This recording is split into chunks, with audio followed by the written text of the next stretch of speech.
Bonjour chers serviteurs audacieux, bienvenue dans notre émission chrétienne intitulée Le Pain matinal, une émission du ministère Ta Seconde Chance. Je suis Dr Doriane et je vais nous conduire dans la rubrique Exhortation.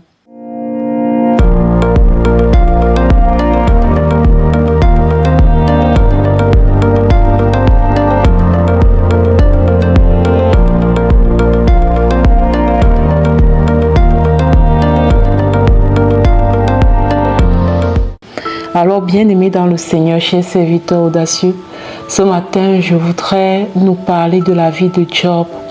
Il y a de cela quelques temps, nous avons, dans le cadre du club de lecture du ministère Ta Seconde Chance, nous avons parcouru tout le livre de Job. Et vous et moi, nous avons découvert qui était Job. Nous avons découvert que c'était un homme intègre, c'était un homme qui craignait le Seigneur. C'était un homme que même au cœur de la douleur, de la souffrance, de tout ce qu'il a vécu, il a tout perdu. En aucun moment, il n'a rejeté sa foi, il n'a rejeté Dieu. Sa femme lui a même dit, maudis ton Dieu là et meurs. Parce qu'il était tellement, il souffrait en fait. Il souffrait dans sa chair, il a tout perdu, il a perdu ses enfants, tous les biens qu'il avait.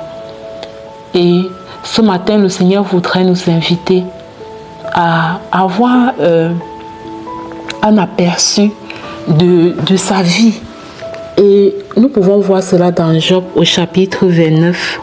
Je vous invite un peu à lire tout le chapitre 29 du livre de Job. Mais là, j'ai envie juste de lire quelques versets qui vont nous renseigner un peu sur le style de vie que Job menait.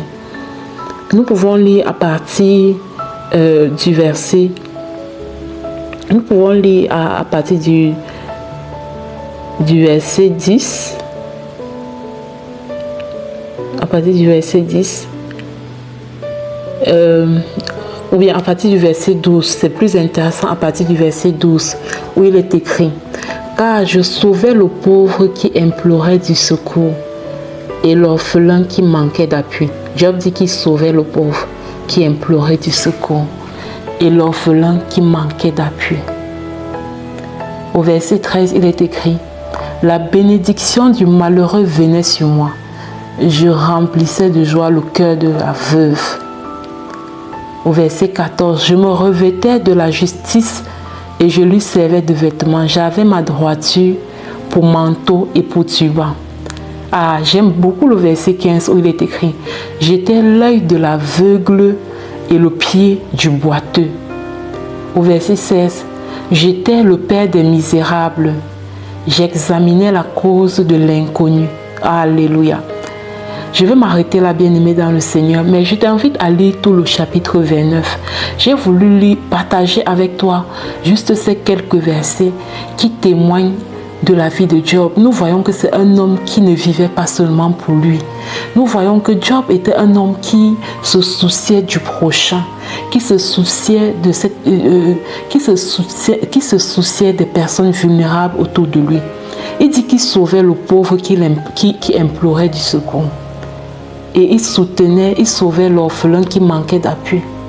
Et vous savez à quel point la cause de l'orphelin est tellement importante pour nous dans le réseau Ta Seconde Chance international. Nous pouvons voir que Job manifestait cette vie. Donc ça ne date pas d'aujourd'hui. Le fait de prendre soin des plus vulnérables, le fait de s'occuper des personnes qui sont démunies en fait, ce n'est pas quelque chose qui commence aujourd'hui.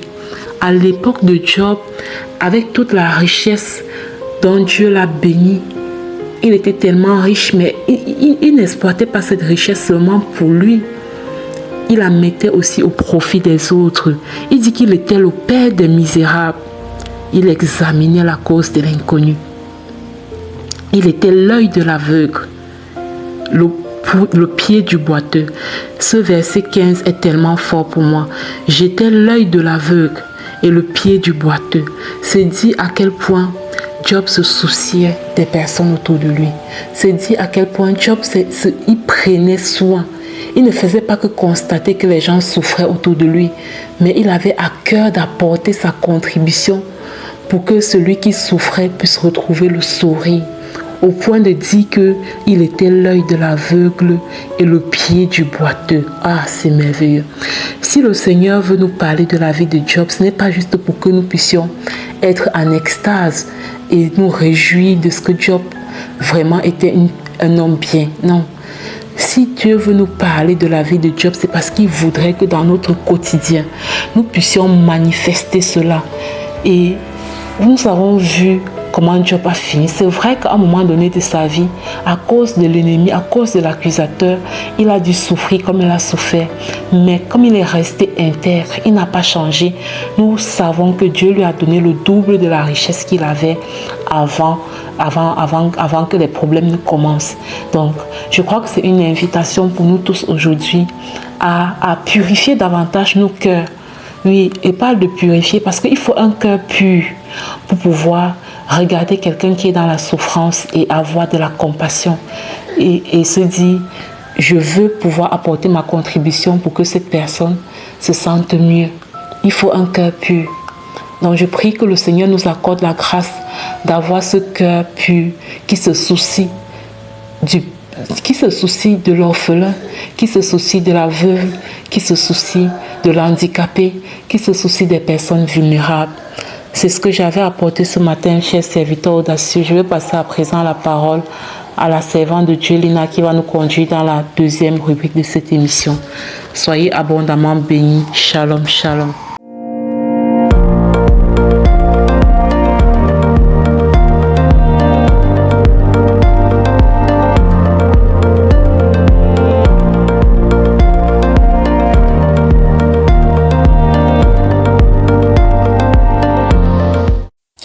Bienvenue dans cette deuxième partie de l'émission Le pain matinal du ministère Ta Seconde Chance.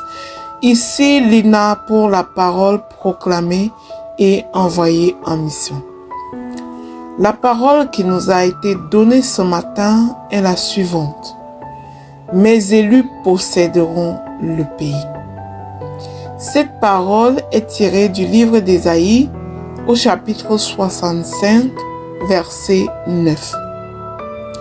Bien-aimé, c'est une promesse puissante de notre Dieu. Elle est conçue pour nourrir notre foi, pour affirmer notre identité et activer une vision de conquête spirituelle, une vision de conquête personnelle ou une vision de conquête professionnelle. Dieu veut nous montrer par là que rien ne manquera à ses élus. La Bible dit que nous sommes un peuple élu. Alors le Seigneur nous dit, mes élus posséderont le pays. Bien-aimé, est-ce que tu possèdes? Bien-aimé, est-ce que tu domines là où tu te trouves comme enfant de Dieu? Alors, quel que soit le cas, déclare avec moi, car nos paroles déclarées précèdent ce que nous allons avoir. Alors déclare avec foi. Je proclame et je déclare que je suis élu de Dieu et j'ai été établi pour posséder le territoire qu'il a préparé pour moi au nom puissant de Jésus. Je proclame et je déclare qu'aucune promesse de Dieu pour ma vie ne m'échappera.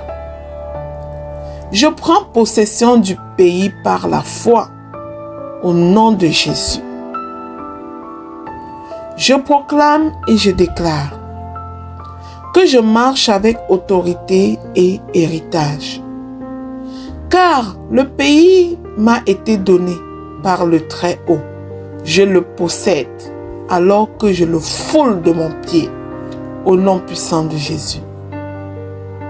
Je proclame et je déclare, conformément à la parole de mon Dieu, que tout lieu que la plante de mon pied foule m'appartient, selon la parole du Seigneur, au nom puissant de Jésus. Je proclame et je déclare que je ne suis pas une errante. J'ai une terre, j'ai une mission, un héritage à posséder dans le nom de Jésus. Je proclame et je déclare que les murailles tomberont, les portes s'ouvriront dans ce projet de possession qui est le mien.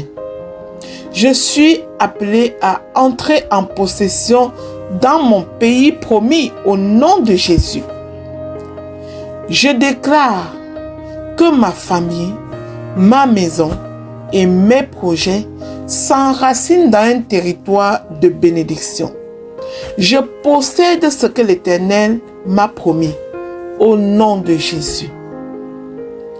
Le temps de l'errance est terminé.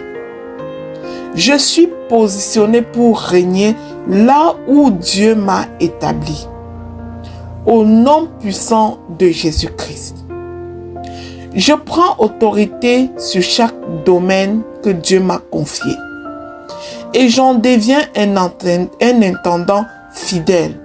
Car Dieu ajoute toujours au bon gestionnaire qui gère bien ce qu'il lui a confié.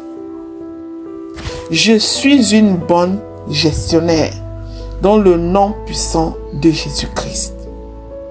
Je proclame et je déclare que l'héritage spirituel, émotionnel, financier et territorial me revient en tant qu'élu du Seigneur. Je suis sorti de l'esclavage et de la limitation pour entrer dans la position pleine de mon territoire au nom puissant de Jésus-Christ. Je proclame et j'annonce que je bâtis sur une terre fertile. Mon Dieu m'a donné un pays de paix, d'abondance et de prospérité. Je me déploie aisément et je possède au nom de Jésus. Je ne me contente plus de survivre. Je déclare que je vis pleinement dans l'héritage qui m'est donné par mon Dieu au nom puissant de Jésus-Christ. Je proclame et j'annonce que même face à l'opposition, je me tiens ferme. Mon Dieu tourne chaque décision en ma faveur. Le pays appartient aux élus, dit l'Éternel des armées. Et je suis au nombre des élus, au nom puissant de Jésus-Christ. Aujourd'hui, je proclame et je déclare d'avance que je possède tout bien que le Seigneur a destiné pour moi. Je suis en gratitude. Merci Seigneur parce que tu l'as déjà gagné pour moi. Non pas mes forces, mais par ta faveur sur ma vie. Et tu le fais pour la gloire de ton nom. Au nom puissant de Jésus-Christ. Je scelle ces proclamations dans le sang de Jésus. Elles sont vérité et établies, accomplies depuis la création. Je les manifeste de nos jours, car je suis l'élu de l'Éternel. Au nom de Jésus. Bien-aimé, si ces proclamations t'ont béni, je te prie de les partager au suivant pour être à ton tour un canal de bénédiction pour les autres.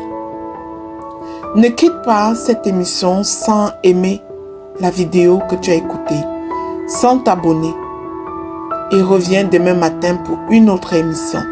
Au nom de Jésus, Amen.